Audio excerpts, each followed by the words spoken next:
कांग्रेस की मानसिकता, क्या कांग्रेस की फ्रस्ट्रेशन और कांग्रेस का अपना वजूद इतना हावी हो गया कि आज प्रधानमंत्री भी उनको एक टेररिस्ट दिखने शुरू हो गए। How can they join with Modi, who is a terrorist?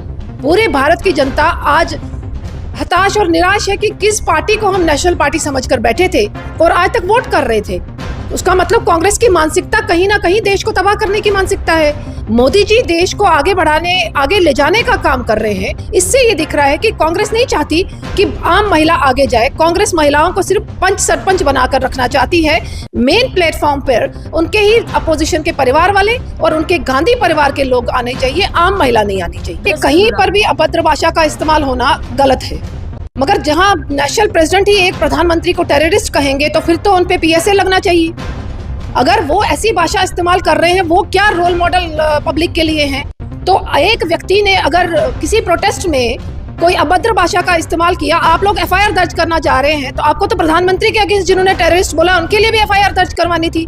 Rajni जी, जिस तरीके से राघव चड्ढा ने जो है आम आदमी पार्टी छोड़कर भाजपा का दामन थामा, आम आदमी पार्टी को कितना नुकसान होगा, भाजपा को कितना फायदा होगा और पंजाब की सरकार पर कितना असर? रजनी जी, सोर्सेस ये भी बता रहे हैं कि काफ़ी विधायक जो हैं पंजाब से वो राघव चड्ढा के संपर्क में हैं। क्या आने वाले समय में भाजपा से ही सीएम राघव चड्ढा हो सकते हैं? नमस्कार, आप देखिए यूनिवर्सल न्यूज टाइमलाइन। जिस तरीके से आप पिछले 2 दिनों से बयान सुन रहे हैं एआईसीसी के नेशनल प्रेसिडेंट मल्लिकार्जुन खड़गे के, वो प्रधानमंत्री नरेंद्र मोदी को टेररिस्ट मतलब कि आतंकवादी कह रहे हैं। इसी सिलसिले में हमारे साथ भाजपा की स्पोक्सपर्सन रजनी सेठी जी जो है वो मौजूद हैं, जो कि हमेशा से महिलाओं को आगे बढ़ाने का काम करती हैं। वो हमेशा यही कहती है कि महिला जो है वो इंडिपेंडेंट होनी चाहिए, महिला को किसी का मोहताज नहीं होना चाहिए, हमेशा महिलाओं को आगे बढ़ाने का काम करती है। लेकिन आज सवाल ये रहेगा कि आखिरकार जो बात मल्लिकार्जुन खड़गे ने प्रधानमंत्री नरेंद्र मोदी को कही है, उसको लेकर रजनी सेठी जी क्या कुछ कहेंगी? मैम, आपका बहुत बहुत धन्यवाद। जो नेशनल प्रेसिडेंट कांग्रेस के खड़गे जी ने प्रधानमंत्री मोदी जी के लिए शब्द इस्तेमाल किए, शर्मनाक शब्द, जो हमारे देश को झुकाने का काम करते हैं। वो सिर्फ भाजपा के नेता नहीं है मोदी जी, वो प्रधानमंत्री है पूरे देश के। सम्मान करना सभी पार्टियों का दायित्व बनता है और खड़गे जी एक पार्टी के नेशनल प्रेसिडेंट है। मुझे हैरानी होती है, एक बुजुर्ग होते हुए उनकी ऐसी भाषा का इस्तेमाल करना कहीं ना कहीं कांग्रेस के अस्तित्व पर सवाल खड़ा करता है कि क्या कांग्रेस की मानसिकता, क्या कांग्रेस की फ्रस्ट्रेशन और कांग्रेस का अपना वजूद इतना हावी हो गया कि आज प्रधानमंत्री भी उनको एक टेररिस्ट दिखने शुरू हो गए। टेररिस्ट का मतलब क्या है? टेररिस्ट का मतलब जम्मू कश्मीर की जनता से ज्यादा कोई नहीं समझ सकता, क्योंकि वो भुक्तभोगी रहे हैं टेररिज्म के। टेररिस्ट वो होता है जो देश को तबाह करने का काम करता है, जो आम नागरिकों को मारने का काम करता है, जो देश को कहीं ना कहीं बाहर की ताकतों के हवाले कर देता है। तो क्या मोदी जी ने ऐसा कुछ किया? बाद में आप सफाई दे रहे हैं कि मैं उसको टेरर से जोड़ रहा हूं, उन्होंने एजेंसीज को टेरराइज किया हुआ है। तो क्या कहीं लॉजिक लोग समझ पा रहे हैं? पूरे भारत की जनता आज हताश और निराश है कि किस पार्टी को हम नेशनल पार्टी समझकर बैठे थे और आज तक वोट कर रहे थे। उसका मतलब कांग्रेस की मानसिकता कहीं ना कहीं देश को तबाह करने की मानसिकता है। मोदी जी देश को आगे बढ़ाने, आगे ले जाने का काम कर रहे हैं और कांग्रेस देश को डुबाने का काम कर रही है। राहुल गांधी जी की टिप्पणियां जो पार्लियामेंट में देखने को मिलती हैं, वो कटाक्ष कर रहे हैं मोदी जी पर। प्रियंका वाड्रा जी की टिप्पणियां देखने को मिल रही हैं। कांग्रेस जो दिख रहा है कि वो फ्रस्ट्रेट हो चुकी है, सरकार से बाहर रहकर कुर्सी पाने के लिए वो कुछ भी बोलने को तैयार है। और इससे मुझे लगता है कि वो पाकिस्तान को और जितने भी हमारे जो हमारे से जेलस करते हैं या जो देश हमसे हम पर कटाक्ष करने की तैयारी में रहते हैं, तो कहीं ना कहीं कांग्रेस उनको खुश करने की तैयारी में है। रजनी जी, कांग्रेस से ही एक और सवाल याद आया। जिस तरीके से मल्लिकार्जुन खड़गे जी ने प्रधानमंत्री नरेंद्र मोदी को ऐसे कहा, पार्लियामेंट में महिला आरक्षण बिल जो है वो गया और कांग्रेस ने ही सबसे ज्यादा विरोध उस पर लाया। और जब कांग्रेस के नेताओं से बात करते हैं तो वो बोलते हैं नहीं जी, एक पार्लियामेंट का सेशन और लाइए, हम लोग तो आप लोगों के साथ हैं, हम लोग भी चाहते हैं कि 33% रिजर्वेशन जो है महिलाओं को मिलनी चाहिए। इस बार की पार्लियामेंट में कांग्रेस का जो असली चेहरा है वो लोगों के सामने आ गया। जो वो एक ढोंग रच रहे हैं पूरे देश में कि हम महिलाओं के साथ हैं, कहीं भी वो महिलाओं के साथ नहीं है, वो सिर्फ अपने परिवार वालों के साथ है। जितनी भी अपोजिशन की पार्टीज हैं, अपने परिवार की महिलाएं उनकी पार्लियामेंट में जानी चाहिए, असेंबली में जानी चाहिए, मगर आम महिला जो सड़कों पर है, इतने दिनों से प्रोटेस्ट चल रहा है कि इस बिल को पास करवाइए जो ऑलरेडी 2023 में पास हो चुका है, उसमें कुछ अमेंडमेंट्स के साथ 2029 में महिलाओं को उनका राइट मिले, पार्लियामेंट का भी और असेंबली का। वो मोदी जी ने आह्वान किया और एक रिक्वेस्ट की अपोजिशन से, आप आइए और इस बिल को पास करवाइए, मगर कहीं पर भी उनकी पॉजिटिविटी देखने को नहीं मिल रही। इससे ये दिख रहा है कि कांग्रेस नहीं चाहती कि आम महिला आगे जाए। कांग्रेस महिलाओं को सिर्फ पंच सरपंच बनाकर रखना चाहती है।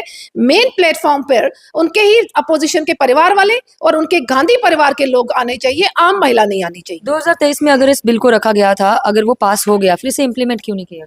देखिए, 2023 में जो बिल रखा गया था उसमें डिलिमिटेशन और सेंसस का प्रोविजन भी रखा गया था। कांग्रेस तो बोल रही है डिलिमिटेशन के साथ जोड़ा जा रहा है महिला आरक्षण बिल को। बिल्कुल नहीं जोड़ा जा रहा। जब उन्होंने हामी भरी है 2023 में, उसमें डिलिमिटेशन और सेंसस का भी प्रोसेस था। सेंसस 2011 के अकॉर्डिंग हम कह रहे हैं करेंगे, मगर डिलिमिटेशन किस प्रोसेस से करेंगे, क्योंकि वो फ्रीज है 2026 तक। 2026 के बाद जब उसको खोला जाएगा, जाके 2034 में वो क्लियर होगा, हम महिलाओं को हमारा आरक्षण मिलेगा। इसीलिए मोदी जी ने बीच का रास्ता निकाला कि 50% सीटों को बढ़ाया जाए, जिसमें से 33% महिलाओं के लिए आरक्षित किया जाए। और उन्होंने विद फैक्ट्स एंड फिगर्स बताया कि किसी भी प्रदेश को कोई कमी नहीं होने जा रही, सीटों के हिसाब से हर प्रदेश की सीट बढ़ने जा रही है। प्रॉब्लम उनको ये आ रही है कि क्रेडिट मोदी जी ना ले जाए। अगर ये महिला आरक्षण का बिल इस साल पास हो जाता है, 2029 में पार्लियामेंट के चुनाव है, कांग्रेस का तो सुपड़ा साफ है, कहीं ना कहीं मोदी जी को इसका भी क्रेडिट महिलाओं का ना मिल जाए। वो तो ऑलरेडी महिलाओं का क्रेडिट ले ही रहे हैं। 50% महिलाएं आज भी हर प्रदेश में मोदी जी को वोट करती हैं, उनके काम करने के तरीके को पसंद करती हैं। मुझे लगता है कि ये मोदी जी का सराहनीय कदम है, मगर अपोजिशन का असली चेहरा सामने आया है। 2029 से पहले पहले महिला रिजर्वेशन बिल को लेकर, वुमेन रिजर्वेशन बिल को लेकर भाजपा का क्या रोड मैप है? क्या महिलाओं को आरक्षण मिलेगा? देखिए, हम मेजॉरिटी में 2/3 मेजॉरिटी चाहिए। इसके लिए हम 2/3 मेजॉरिटी हमारे पास नहीं है। हम रिक्वेस्ट कर सकते हैं अपोजिशन से, हम सड़कों पर निकले हैं। आप लगातार देख रहे हैं कि हमारी महिलाएं सड़कों पर हैं, प्रोटेस्ट कर रहे हैं, प्रेस कॉन्फ्रेंस कर रहे हैं, ताकि ये जाग सके।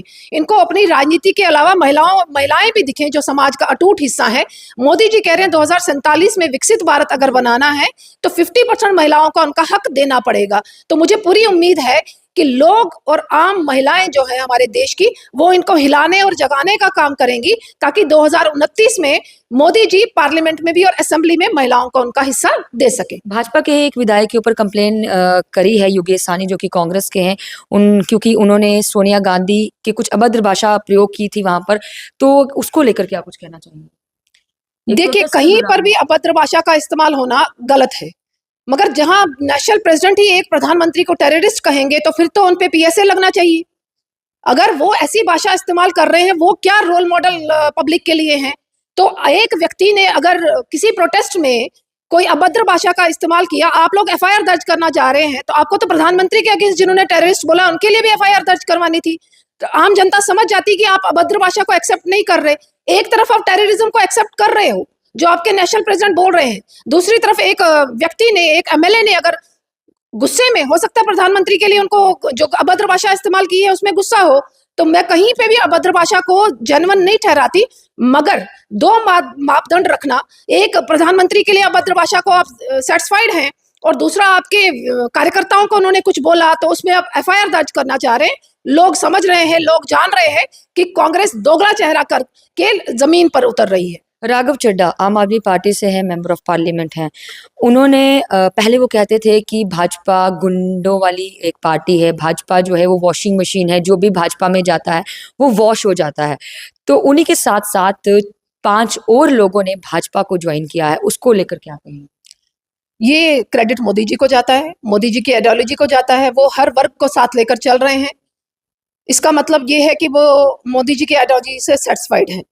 उनको पता है कि देश को आगे ले जाने का काम मोदी जी कर रहे हैं। और उन्होंने कल एक प्रेस कॉन्फ्रेंस में शायद ये भी बताया कि बहुत से लोग मुझे कह रहे थे कि आप भाजपा ज्वाइन कर ले, मैं सही इंसान गलत पार्टी में था। तो कहीं ना कहीं उनको रियलाइज हुआ है कि वो गलत पार्टी से जुड़े हुए थे। सही समय था, वेलकम किया हम सब ने उनका, कि जो भी इस माइंडसेट के हैं, जो भी हमारी आइडियोलॉजी को फॉलो करते हैं, जिनके लिए देश सर्वोपरि है, तो भाजपा उनका वेलकम करती है अपनी पार्टी। वेस्ट बंगाल में इस समय इलेक्शंस चल रहे हैं, किस तरीके से आप देखते हैं कि क्या कितनी सीट्स जो हैं वो भाजपा के हिस्से में आ सकती है? मुझे लगता है मेजॉरिटी में हम लोग पश्चिम बंगाल में आ रहे हैं। फर्स्ट फेज में ही काफी हाई लेवल की जो पोलिंग परसेंटेज हुई है। मोदी जी ने कहा है कि वहाँ गुंडागर्दी, दादागिरी और जो दीदी का राज है वो खत्म करने हम लगे हैं। तो मुझे पूरी उम्मीद है कि आम जनता भी ग्रस्त थी उनकी नीतियों से, ममता जी की, और मोदी जी को एक्सेप्ट करके मोदी जी की सरकार वहां बनाने जा रहा है। रजनी जी, जिस तरीके से राघव चड्ढा ने जो है आम आदमी पार्टी छोड़कर भाजपा का दामन थामा, आम आदमी पार्टी को कितना नुकसान होगा, भाजपा को कितना फायदा होगा और पंजाब की सरकार पर कितना असर पड़ेगा? भाजपा में जो नए लोग जुड़ते हैं, जो देश को आगे लेकर चलते हैं, कहीं ना कहीं वो फायदा भाजपा को रहता है। भाजपा हर व्यक्ति को एक्सेप्ट करती है जो देश से प्रेम करते हैं। आम आदमी पार्टी वैसे भी खत्म हो चुकी है, उनकी असलियत लोगों के सामने आ चुकी है। दिल्ली के चुनाव को लेकर, चाहे वो अलग अलग केसों को लेकर मैं बात करूं, मगर लोग अब आम आदमी पार्टी की असलियत को समझ चुके हैं। कुमार विश्वास जी उनको छोड़ चुके हैं। उनके अपनी ही पार्टी के बहुत से कार्यकर्ता उनकी नीतियों को समझ कर वो कहते हैं कि वो पर्सनल लेवल पर अब पार्टी को चला रहे हैं, अपने पर्सनल बेनिफिट को देखकर चला रहे हैं। मुझे लगता है आम आदमी पार्टी खत्म है।